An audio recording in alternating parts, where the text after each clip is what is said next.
Good evening, ladies and gentlemen, and welcome to the Sherard Show. I'm your host, Sherard. Hope you're having a wonderful Wednesday, ladies and gentlemen. Today we have a very special episode on the show. We're speaking to a gentleman who's written a prolific book about whistleblowing and also making yourself known and speaking up, ladies and gentlemen. I'm so excited to speak to this gentleman. First time on the show, Mr. Greg Stallworth. But before we get to him, the Sherard Show is brought to you by the Pure Essence Television Network, where you can see some of the greatest interviews of your life, ladies and gentlemen, from the Temptations to Joe Montega, Melissa Manchester, Billy D. Williams, and so many more. Just download the Pure Essence Television app right there on your monitor, and you can watch the greatest episodes of your life.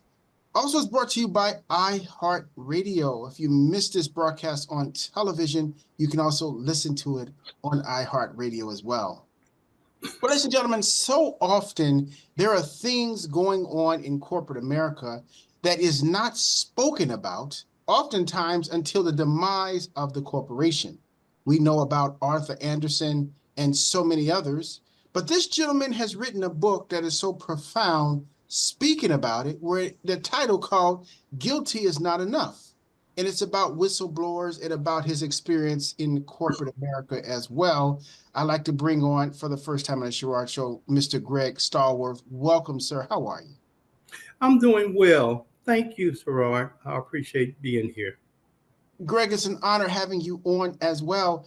Now, Greg, this is something that is not new in terms of people behaving badly in corporate America and a lot of things going on. But now being a whistleblower is kind of a new term in terms of coming out, and because many people were afraid to come out, but now people are. And tell us a little bit about what is a whistleblower and why is it becoming more popular in these days? Well, a whistleblower is a individual who reveals something within the corporation or the business that they're in that is illegal, and they're probably the first one that knows about it outside those who are involved, and they're faced with a critical decision, Gerard, and that is, what do I do with this information that I know about? In the case that I speak of, the individual received a voicemail on his office phone that wasn't meant for him. And at that point, he has to make a decision. Do I stay silent and protect my lucrative career, which many times individuals who are not whistleblowers back off because they don't want to interfere their lucrative career? Or do I be a whistleblower? Do I tell authorities and bring justice to this corporation? Okay, now, before we go into that, Greg, because this is some deep stuff, and I know a lot of people are going to be tuning in. But let's talk about, first of all, what inspired you to write this book? Is it a personal experience you've had, or just things you've heard over the years? I had two friends who was subject to this situation. They worked at two different corporations, and one realized there was an illegal drug trafficking going on, unbeknownst to a lot of individuals there. And as a result, he, when he found out, or it came to him, he was faced with a choice. In fact, he was very successful executive with the corporation, but now he got to make a choice of staying quiet and not saying anything and protecting his six-figure lucrative position with the company, or do what he feel should be best, is to go to the authorities like the Drug Enforcement Agency, the DEA, and risk not only his lucrative career, but also the potential of risking his life. So my question, Mr. Starworth, is why is it people are afraid to come up and speak up, when they see such things? Well, you got two terms: pre uh, Whistleblower Protection Act and now the current Whistleblower Protection Act that's in effect. To give you a little brief history, real quick, before the unanimous passing of the Whistleblower Protection Act in 1992, people were afraid because they had the potential of being blacklisted. And as you know, when you're blacklisted in corporate America, you have a hard time finding employment that's suitable to you. The other thing, too, the risk of your life, and not only your life, your family, your friends, and the uncomfortableness of still working at the company, knowing that there are individuals there who want to do something to you. So now, Mr. Stallworth, for example, when you're a whistleblower, based upon the 1992 passing of the Whistleblower Act, how does it protect you? It allows the person to stay anonymous, or what does it do? No, what it does, it protects several things. I'm glad you asked that. The Whistleblower Protection Act protects the individual from being treated illegally or unfairly on the job for his position, his or her position, which is what's real critical, because if you lose your job, then other things happen. The other thing, they cannot legally take on judgment with you per the Protection Act. What that did was allow individuals to really pursue. Now I got support from the government to be able to speak out and not be silenced or not being unprotected by law. But now the thing about it, Greg, is that, oftentimes the laws are the laws, but say, for example, you blow the whistle on something, you find out that somebody is skimming money, they're cheating on something or having an affair or whatever. It's very difficult to not have the retaliation happen to the employee, even if it's subtle. Is that correct? That's true. However, one thing that's good about the Whistleblower Protection Act, when you are identified as the individual and when law enforcement is aware of it, there comes another level of protection for you, the person that is the whistleblower. It gives you a little more liberty to reach out. And usually corporations, especially if the drug enforcement agencies and the FBI is involved with the investigation, typically the corporate folks usually back up some because of the legal judgment that can happen. So now, Greg, for example, when you're taught, especially as an African American or Black American, you're taught, never to rat. Don't be a rat. Keep your mouth shut. What is the gain of blowing a whistle? I mean, what is the gain of it? I mean, you're not going to get a raise. You're not going to, have a shining light on you. But what is the gain of being a whistleblower? Peace of mind, emotional stability. Imagine going into a corporation or a company knowing that there are some illegal operations going on. Technically, from a mental, psychological, it wears you down because you know what's going on and you are not doing anything to offset what is going on. And if you are really a spiritual person, that can have an effect too. So the psychological, the emotional, the spiritual effect that can weigh heavily on you. And I have heard of individuals who did not become a whistleblower end up committing suicide as a result. Because of what they knew and took to the grave? Then took to the grave. They knew they should have said something, and other individuals who were innocent within the corporation end up getting in trouble that wasn't involved or lost their job, that's when the emotional toll takes point. And some say, I just can't live through what I did not share. It's just like a thing of, if I had only told someone. For those who just joined us, we're speaking to an author, first time on the Sherard Show, Mr. Greg Stallworth, about his book, Guilty is Not Enough. Look at your monitor.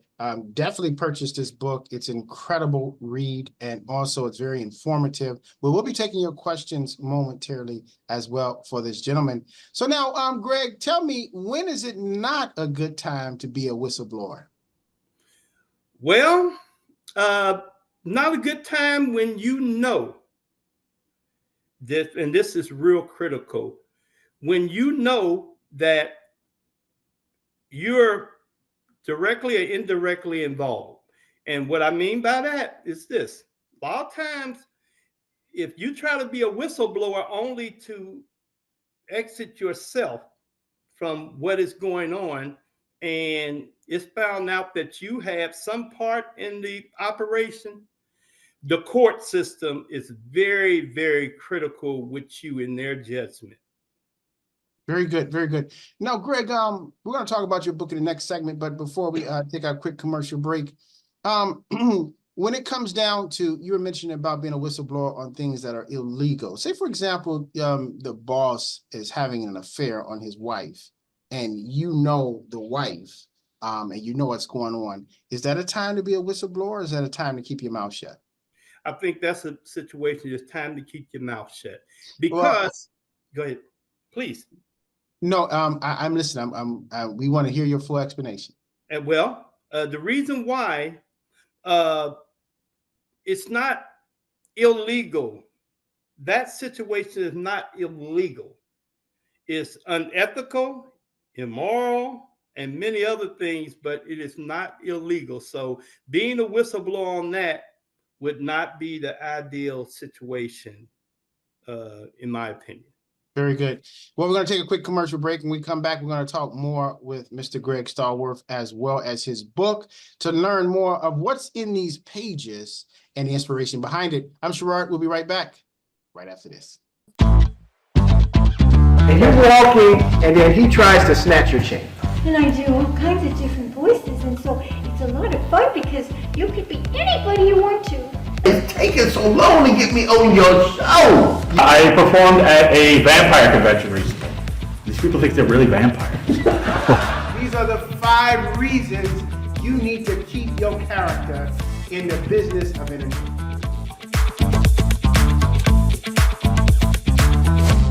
And welcome back, ladies and gentlemen, to the Sherard Show. I'm your host, Sherard, for a very special Wednesday conversation with the author of Guilty is Not Enough.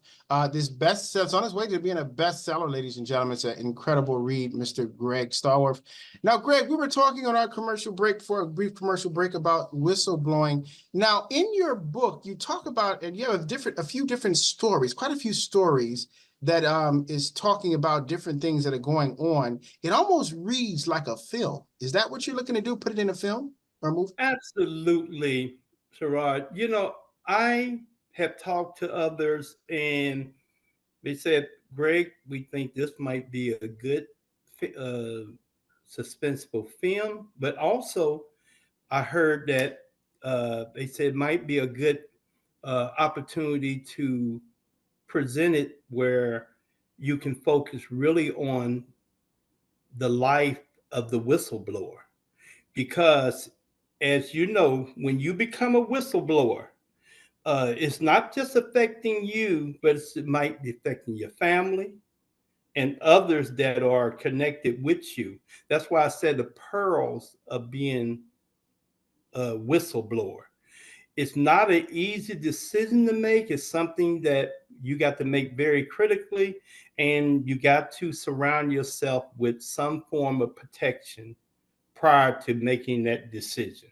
Now, is there any protection offered for, like, I don't know, witness protection? I guess that's for court, but also for bodyguards or anything? Because say, for example, you're costing, you blow the whistle on a CEO who's making 90 million a year, for example, and he loses his benefits, he loses his job and all that, and now the threats come and things come to your family and all that. Through the Whistleblower Act, what kind of protection would they possibly have from that? Probably the only protection they have if there's serious attempts to assassinate you, which is real critical when they got known evidence that someone's out to assassinate you, then protection becomes relevant until they can work into the nicks of that particular case, usually through thorough investigation, a search warrant, arrest, and conviction. Now, and we'll get to the questions in a minute. Now, Greg, when it comes down to people who have the adage to say, my name is Paul and that's between y'all, or my name is Bennett and I'm not in it, and they want to keep their head in the sand because they want to keep their job and all that. What do you say to those kind of individuals?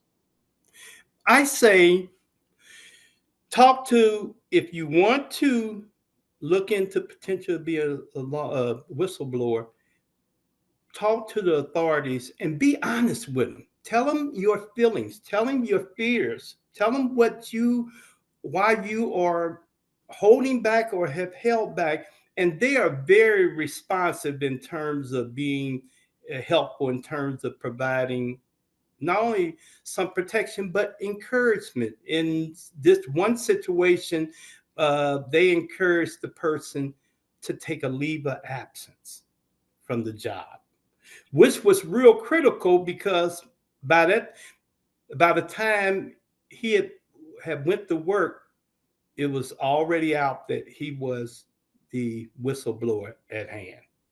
Go ahead. I'm sorry, Greg. No, go ahead, please.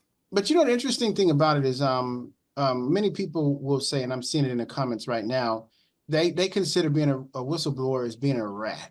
And that's very difficult to lose that stigma if they consider you a rat. And, basically that's what gets you killed in prison and so many other places. What's the difference, or is there any difference? Well, you're right. The knowledge of being a whistleblower or anything that you're telling has a negative connotation to. But with the walls of protection around you now, like I said, with the Whistleblower Protection Act, and also the opportunity to relocate and do other things is very critical, especially if it's a high-ranking person in one of your corporations or political means. So, yes. Very good. All right, Greg, are you ready for the questions from the audience? Yes, but can I say this? I want to thank 3 individuals who were consultants. Remember, I had to do a lot of research with this. This is not something that you think about and write a book. And individual Curtis Shepard, Maxwell Highsmith, and David Livers were my consultants. I just want to give them a shout out. Thank you for getting me to this point. Very good. And we're going to get the information where to purchase the book and all that in a moment. Okay. Okay. Now this is from Stanley. This is from Stanley. He is actually from Memphis, Tennessee. He said, it's wonderful that Sherard has such a topic that he's speaking about on the show. His question, he said, keep up the good work, Greg. His question for you is, first, where can you purchase the book? And 2, was your life threatened when you were writing this book? Well, I did read. Let me go on the second question. The second question, I did receive several texts saying, what are you doing? Where do you live? I had them 2 situations. What are you doing and where did you live? So other than text, I didn't get anything else on that, not phone calls or whatever.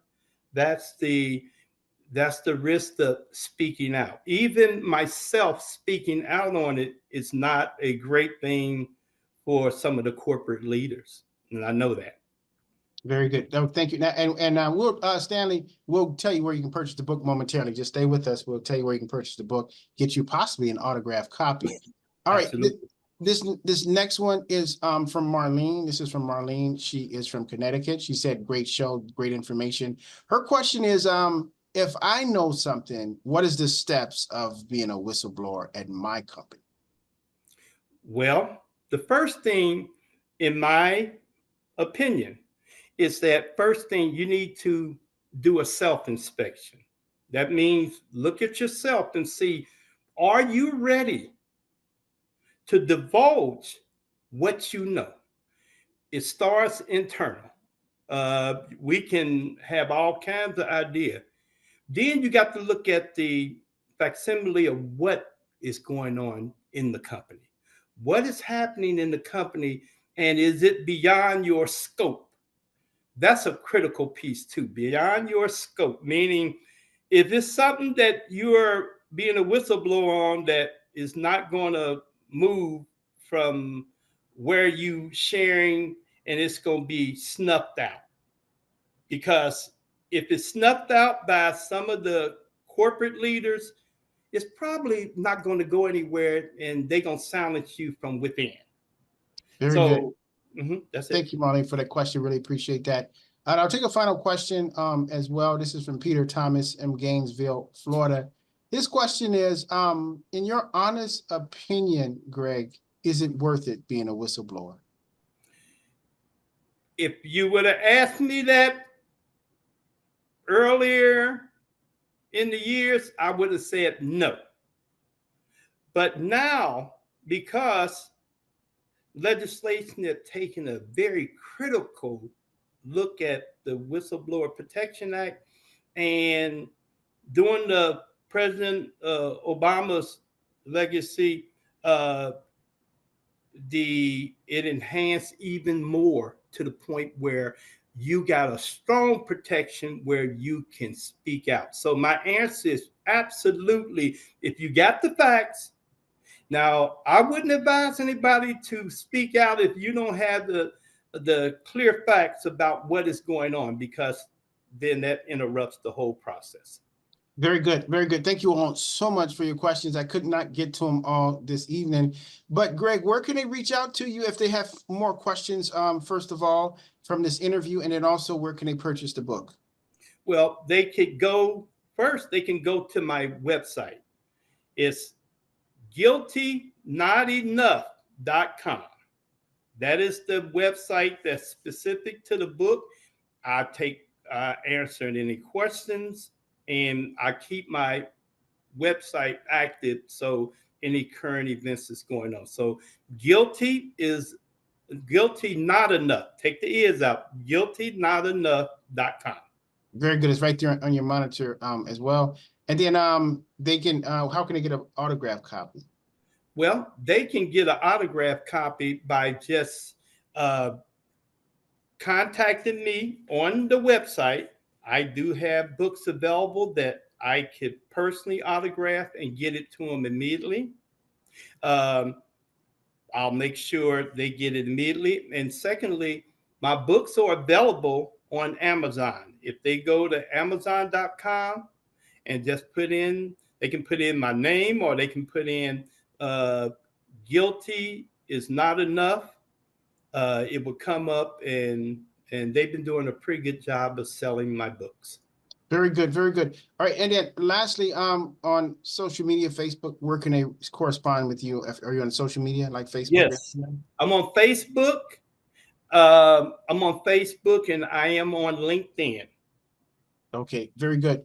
Now, we thank you so much for stopping by and taking time out to talk about your book. Definitely purchase a copy of it. This is really serious. There's a lot of people going through things, whether it's sexual harassment, whether it's drugs. There's a lot of things going on, and people feel like they have to put up with it. But thanks to your book, Greg, we find out we don't have to put up with it. So we thank you so much. Any final words?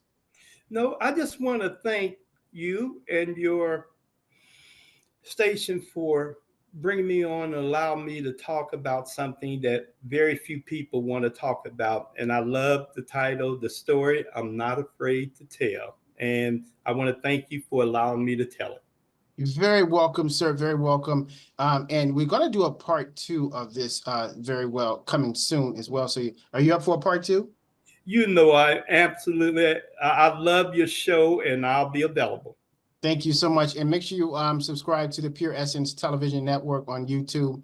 Watch us also on our Pure Essence Television app, and then also Airy TV. This will be also on iHeartRadio, so you can drive to work and listen to the man himself, Mr. Greg Stallworth.